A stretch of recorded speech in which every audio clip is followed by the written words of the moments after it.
आज एक बहुत ही महत्वपूर्ण मुद्दे पर जिस तरह से दिल्ली जल बोर्ड के हालात जो खराब और बर्बादी और कंगाली के कगार पर लाकर दिल्ली के मुख्यमंत्री ने खड़ा कर दिया है, उसका एक जीता जागता नमूना, जीता जागता उदाहरण, जीता जागता सबूत आपके सामने मैं प्रस्तुत कर रहा हूं कि किस कदर दिल्ली जल बोर्ड जो एक फायदे की संस्था है थी, उसको किस कदर कर्जों से लदी हुई और घाटे की संस्था बनाकर उसको बर्बाद और कंगाल कर दिया है दिल्ली की सरकार ने, आम आदमी पार्टी की सरकार ने। और ये तो मैंने आपको एक नमूना दिखाऊंगा, इसके बाद लगातार आपको सीरीज भी देखने को मिलेगी। दिल्ली जल बोर्ड जो भ्रष्टाचार के आकंठ में गर्दन तक पहुंच गया है, डूब गया है।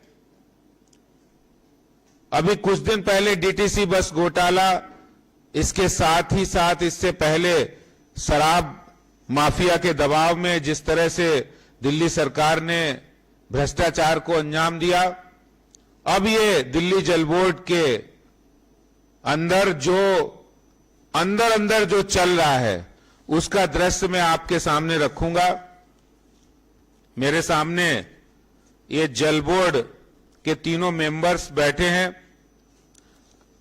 जल बोर्ड की, दिल्ली जल बोर्ड की 153 मीटिंग जो 1/10/2020 को हुई थी, उसके अंदर ये एक टेंडर इन्होंने किया और वो टेंडर था, छोटा मोटा टेंडर नहीं था, वो 280 करोड़ रुपए का एक टेंडर था।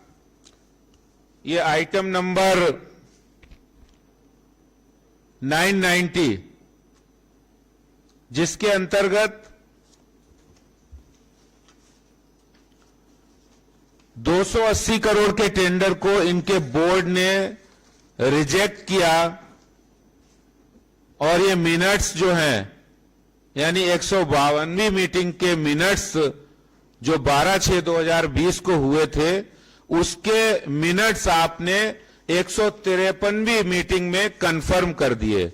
यानी जो टेंडर आपने किया था 280 करोड़ रुपए का टेंडर L1 हुआ, रिजेक्ट हो गया, जिसमें design, construction, supply, installation, testing and commissioning successfully 1 year DLP at 10 year O&M and second 550 MGD water treatment plant at Dwarka, expansion, modification, intake works at Iradat Nagar and automation for the complete water supply center। ये name of work है और इसमें इन्होंने, जल board ने 280 करोड़ रुपए के tender को रिजेक्ट किया। कोई कारण नहीं है। क्या कारण है? हमारे तीनों मेंबर्स ने उस समय विरोध किया कि आप आखिर रिजेक्ट क्यों कर रहे हैं। द्वारका में एक 50 MGD वाटर ट्रीटमेंट प्लांट लग रहा है, आपने एक भी वाटर ट्रीटमेंट प्लांट नहीं लगाया। अब देखिए फिर एक साल के बाद ये 157वीं यानी 157वीं मीटिंग में दिल्ली जल बोर्ड ने एक नया कारनामा किया है। 8/7/2021 को इस मीटिंग के अंदर उस जो आपने टेंडर की रिजेक्शन को कंफर्म किया था, उसी टेंडर को, उसी कंपनी को बिना टेंडर किए दोबारा से उसको टेंडर दिया, अवार्ड किया, वर्क ऑर्डर दिया।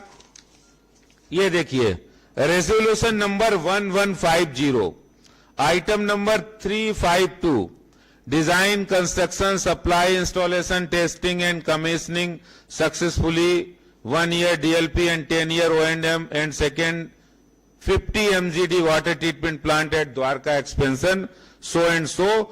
This is the board considered the proposal contained in letter so and so of chief engineer resolved to approve the award of work in favor of so and so.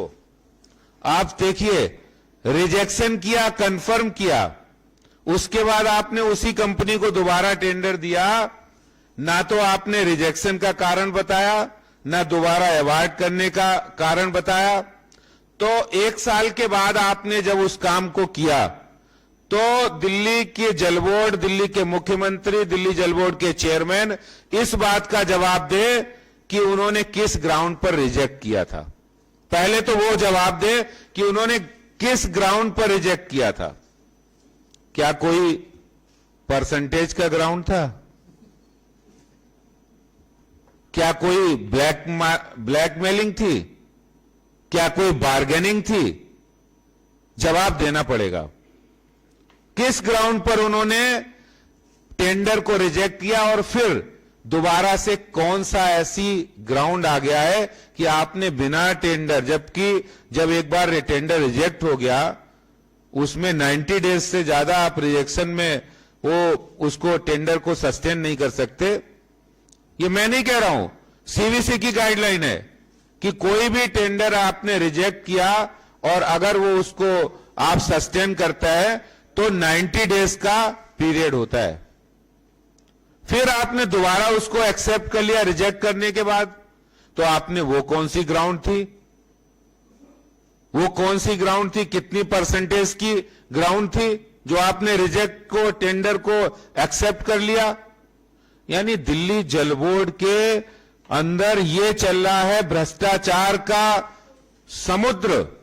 यानी एक नहीं, ये देखिए, मैं दिल्ली जल board के तमाम ऐसे रेजोल्यूशन दिखाता हूं जो खेल चल रहा है कि एक बार टेंडर होता है, बोर्ड में लाया जाता है, फिर डिफर किया जाता है, बार्गेनिंग की जाती है और उसके बाद उसी डिफर टेंडर को दोबारा से अवार्ड कर दिया जाता है। डिफर नहीं है दोस्तों, ये तो रिजेक्ट का केस है, नॉट ओनली डिफर।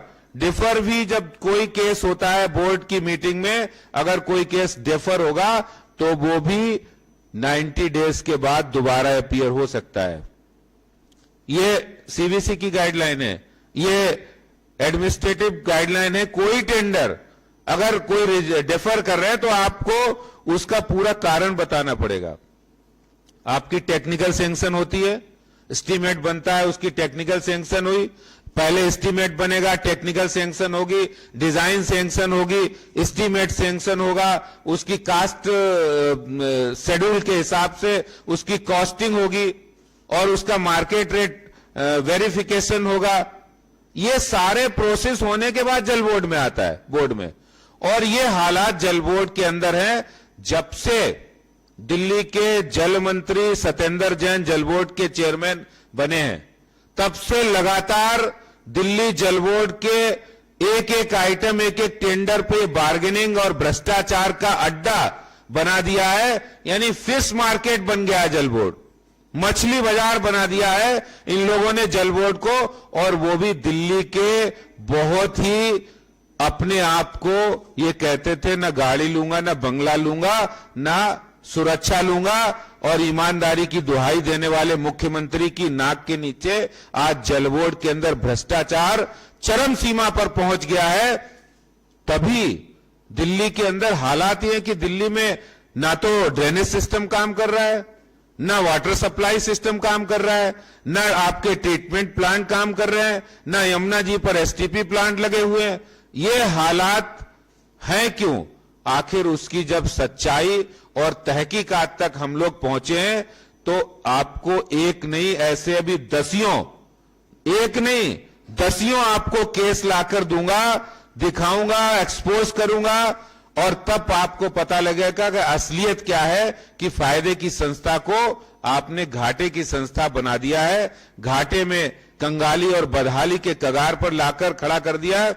और इसका खामियाजा दिल्ली के जनता को सीधा सीधा भुगतना पड़ रहा है। आज दिल्ली के हालात पहली बारिश में भी देखे हैं और ये जल बोर्ड की सच्चाई मैंने आपके सामने रखी है। और मैं आपको कहता हूं कि हम इस मुद्दे को छोड़ेंगे नहीं, इस मुद्दे पर हम एलजी साहब तक जाएंगे। इस मुद्दे की जांच सीवीसी से होनी चाहिए और इस मुद्दे को विधानसभा के स्तर पर भी उठाया जाएगा। इस मुद्दे को हम जनता के बीच भी ले जाएंगे कि पहली आपकी नाकामी, आपने कोई वाटर ट्रीटमेंट प्लांट बनाया नहीं, जो भी काम आप करते नहीं और कर लिया तो उसमें करप्शन किया, भ्रष्टाचार किया, नियमों का उल्लंघन किया। ये इनकी नीयत है, जो असली नीयत मैंने आपके सामने रखी है कि जल बोर्ड को भ्रष्टाचार का अड्डा, मछली बाजार बनाने की जो दोषी है वो दिल्ली के मुख्यमंत्री हैं और ये सच्चाई है। इसीलिए दिल्ली जल बोर्ड का आज तक कोई ऑडिट अकाउंट नहीं हुआ है। ये जो हम भारतीय जनता पार्टी लगातार इस मुद्दे पर इस मुद्दे को उठा रहे थे, तो ये इसीलिए ये लोग नहीं कर रहे क्योंकि अंदर तो गड़बड़ घोटाला है, अंदर तो बार्गेनिंग हो रही है, अंदर तो परसेंटेज का खेल चल रहा है कि कितना परसेंटेज देंगे। पहले कम दे रहे थे इसलिए आपका टेंडर हमने रिजेक्ट कर दिया, अब आप ज्यादा दे रहे हैं तो आपका टेंडर पास कर दिया। तो ये जो परसेंटेज का खेल चल रहा है, अकाउंट ऑडिट नहीं हो रहा है, ये असलियत आपके सामने मैंने रखी है। बहुत बहुत धन्यवाद। कोई प्रश्न आप लोगों के?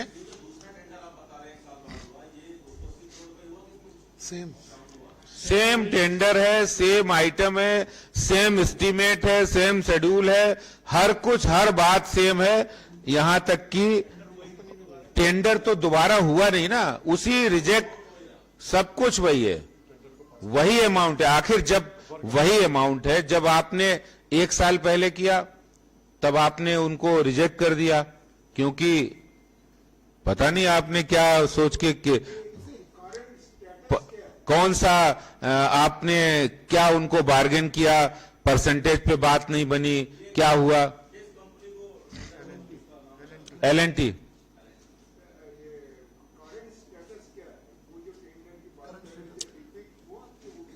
नहीं, करंट स्टेटस उन्होंने नए बोर्ड की नई मीटिंग में, जो 197वीं मीटिंग में, उसको टेंडर को अवार्ड कर दिया, उसी को वर्क अवार्ड कर दिया, उसको अवार्ड कर दिया है। जी राम जी,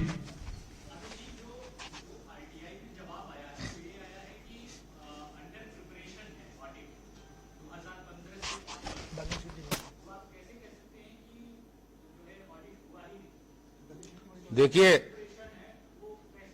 नहीं, आप ये बताइए, बैलेंस शीट भी होना चाहिए, आय व्यय का लेखा जोखा होना चाहिए, और यही कारण है, मैं आपको और कोई दूसरा कारण नहीं, क्योंकि इसके अंदर इतना बुरा हाल है इस भ्रष्टाचार के समुद्र का कि आप जहां डालेंगे वहां छेद देंगे तो वहां समुद्र ही समुद्र दिखाई पड़ेगा भ्रष्टाचार का। और यही कारण है, वो अगर कह रहे कि प्रिपरेशन, अंडर प्रिपरेशन है, अब 2015 हो गई, 2015 से आज 2021 हो गई, तो आप कब तक रहेंगे? ये सिर्फ एक गोलमोल जवाब है। आप सोचिए ना, जानबूझकर ये मैनिपुलेटेड जवाब है। कोई कह सकता हम अपनी कोई भी काम करेंगे तो उसका लेखा जोखा तो रखना चाहिए।